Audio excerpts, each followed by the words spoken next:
Welcome into Duval Daily, presented by GenJag.com. I'm Jordan Lugo. Thanks so much for tuning in here on Tuesday, February 21st. Got a couple things to dive into today for the Jacksonville Jaguars. Jim Bob Cooter heading to Indianapolis to become the Colts offensive coordinator. Franchise tag window is opening around the league today, so we'll dive into both of those topics here on Duval Daily. Like to remind you to hit me up on Twitter at Jordan DeLugo. You can also follow Generation Jaguar at Generation Jag.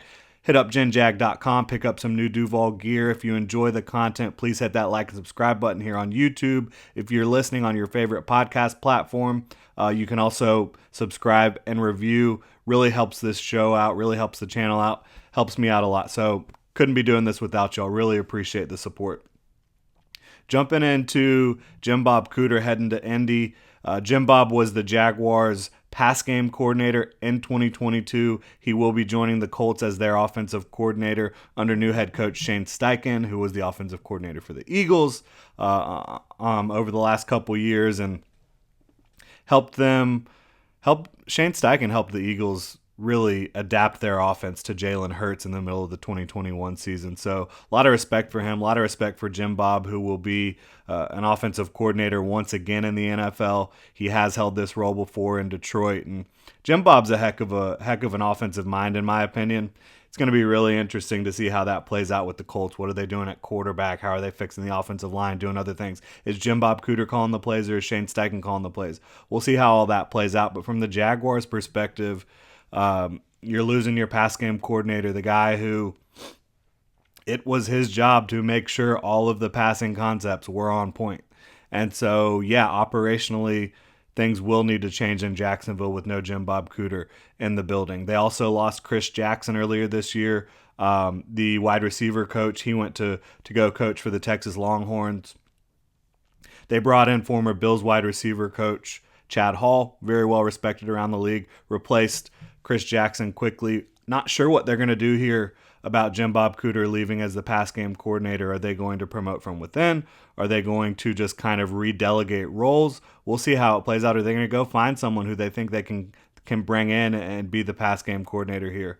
It's going to be a more tricky proposition because wide receiver coach, they are important, no question about it. But when you talk about someone who is conceptualizing the entire passing game like Jim Bob Cooter was to an extent for the Jaguars, it's a fairly big loss. And so you're going to have to reevaluate how you function operationally on that side of the ball from the passing game standpoint. And so does bringing in someone who hasn't been a part of your system make sense in that regard? I don't know. We're going to find out how Doug wants to play this, but this is the second year in a row that these two teams, division rivals in the AFC South, have hired offensive coordinators from each other, right? Press Taylor was a senior offensive assistant for the Colts in 2021. Doug Peterson hired him away to become his offensive coordinator in 2022. I think Jim Bob is going to do really good things for the Colts. As I mentioned, I think he's a really smart offensive mind, a smart guy with quarterbacks and passing game. He's done this before. I think he did help the Jaguars and Trevor Lawrence out tremendously. Again, what are they going to do at quarterback? How do they bolster that offensive line? Pass game targets. That's going to impact the impact that Jim Bob is able to have on that offense in 2022. And is he going to be calling the plays? 2023. Is he going to be calling the plays? Is it going to be Shane Steichen? I don't know. Can't wait to see. When you talk about Jim Bob going to the Colts, Chris Jackson going to Texas, this is a staff that's going to continue to get picked from, in my opinion, over the course of Doug Peterson's tenure here. They keep playing offense the way they are, which they probably will be, quite frankly, because they have Doug Peterson, they have Trevor Lawrence, they have a lot of weapons. It's going to continue to get picked from. And we'll see how it goes on the defensive side of the ball. They haven't lost any coaches yet. Of course, their showing wasn't as impressive as the Jaguars' offense was in 2022, to be sure. But you could end up seeing some of those guys, if the Jaguars take another step forward on the defensive side of the ball, certainly be looked at for some jobs. But I think the big one is going to be Press Taylor. The Baltimore Ravens tried to interview him for their offensive coordinator job this year. The Jaguars blocked that move because it was a lateral move. Even though he might have gotten more responsibility in Baltimore with play calling, it was still a lateral move. They weren't trying to give him a promotion and title. So that's why the Jaguars blocked that move. But if a team comes calling for Press Taylor and they're trying to make him a head coach, the Jags cannot block that. And if the Jags offense continues to perform the way it did in 2022, or even take steps in the right direction on that side of the ball in terms of becoming more consistent, not being as streaky and flashy, I think Press Taylor has a really good shot to be a head coach in this league. I think he has a chance to be a good head coach in this league. He's smart. He communicates at a high level. I think he's able to teach at a high level. He's learned from Doug Peterson over the last 5 or so years. Was a little break in there after Doug got fired in Philly. But I think Press Taylor, if the Jags have a good year in 2023, I think you could pretty much go ahead and kiss him goodbye, because I don't think he's going to be sticking around too much longer, because I think he will be a head coach in this league. Good luck keeping him after 2023 if it's a good year.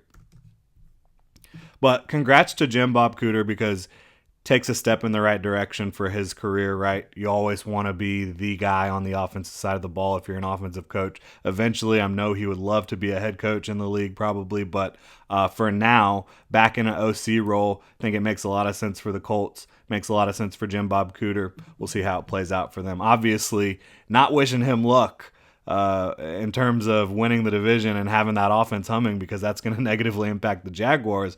But we are fans of Jim Bob around here, and I do wish him personally the best of luck, even if I am not going to be pulling for the Colts. All right, so the franchise tag window opening today, Tuesday, February 21st. It will be open through March 7th, about a week before the league year starts. So teams can place that franchise tag on players. The non-exclusive franchise tag is the most commonly used tag. You've also got the exclusive. You've also got the transition tag. Excuse me. So there's a lot of maneuvering options here that the teams can use over the next couple weeks to try to get their roster in order, to try to make sure they're not going to lose any of their top guys that they can't afford to lose. Trent Baalke, Jaguars general manager, he said the Jaguars are hoping not to use the franchise tag this year. They don't want to use it. In 2022, the Jags did tag Cam Robinson, and then they signed him right before the draft to that $18 million per year deal. When you look at the Jaguars' current free agent situation, their in-house free agents, who is eligible, who makes sense for the franchise tag? Again, the Jaguars said they don't want to use it. I think it would be wise to not use it for a number of reasons we'll talk about. But I do think the team has 2 franchise tag candidates, in my opinion here. Right tackle Jawan Taylor. He is coming off his 4th year in the league, former second-round pick, had his best year as a right tackle, as an offensive lineman, as a pass protector, was one of the best tackles in the league this year, bar none. Does he leave some to be desired in certain situations? As a run blocker? Sure. But again, bottom line, he was one of the better pass blocking tackles in the game in 2022. So he's going to get paid somewhere. If the Jaguars and Jawan Taylor can't work out a long-term deal and they do decide to go this route, it would cost them $18.2 million against the cap in 2023.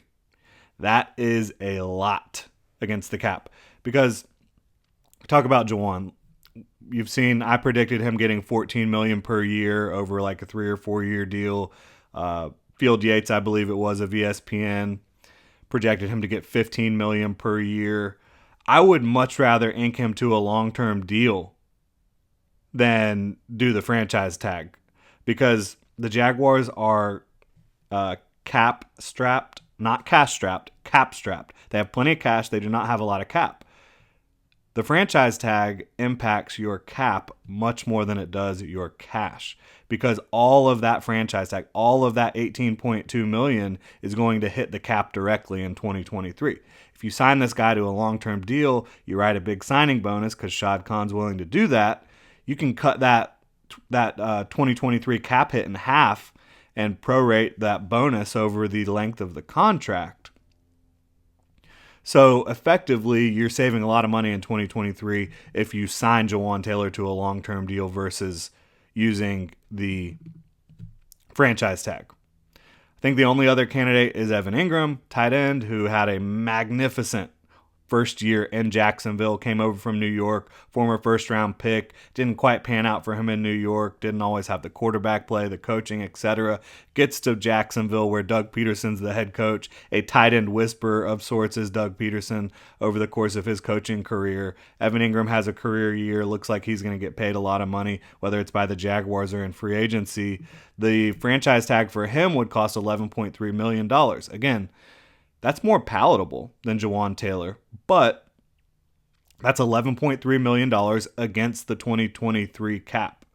If you were to sign him to a 2, 3, whatever, 4-year deal, let's say you were going to pay him $13 or $14 million per year, even though that's higher than the 2023 franchise tag, you're going to be paying more against the cap because, again, the entire franchise tag hits the cap.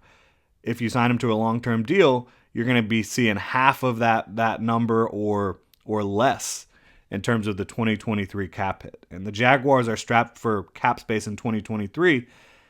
They have more flexibility beyond 2023. Their cap situation looks a lot better, that cap table in 2024 and 2025. And of course it does, because they don't have as many contracts for 2024 and 2025. And they're going to have to pay players that are not currently being paid a lot, like Trevor Lawrence. But for me, I just don't understand why you would want to use the franchise tag this year for the Jaguars. Again, a team that does not have any cap space right now. They're in the red right now. They're going to have to make moves. They're going to have to cut some players to get under the salary cap. And if they want to continue to improve their salary cap position, they're going to have to potentially, write some big signing bonuses, restructure some contracts, and I just don't see how using the franchise tag fits into what their plans should be this offseason. As Trent Baalke said it, so I'm not breaking any news by saying that or providing a hot take right now. It just makes sense, right? CENTS, sense. Like the Jaguars just financially, I don't think should be using the franchise tag. Again, I think they're about $30 million over the cap right now. They can easily, with cap maneuvering and roster cuts, get to $20 to $30 million in cap space. But if you went and signed Jawan Taylor after that, I mean, not signed, but franchise tag Jawan Taylor in that situation, that's eaten up a bunch of the cap space you created. Evan Ingram to a lesser extent at 11.2 or whatever I just said, but just over 11 million. But still, I just don't think either of those would be super tenable from a cap perspective. From a cash perspective, sure, not a big deal. But from a cap perspective in 2023, I can't fathom why the Jaguars would want to use the franchise tag. And look, you can say, well, if you can't get a deal done with these guys, you don't want to lose them, right? You want to keep one of them at least, or keep both of them, franchise tag one, sign the other, whatever.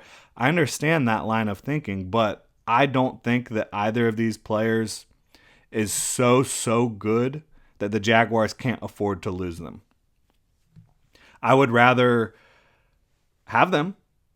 I think Jawan Taylor and Evan Ingram were really good for the Jaguars in 2022. I think from a culture standpoint and from a schematic standpoint, from a talent level, these guys make sense for the Jaguars. But they don't make so much sense that you can't afford to lose them. There's going to be talent in free agency. There's talent already on the roster at the tackle position. You've got Cam Robinson. You've got Walker Little. If you go get a swing tackle, you could be in a good position.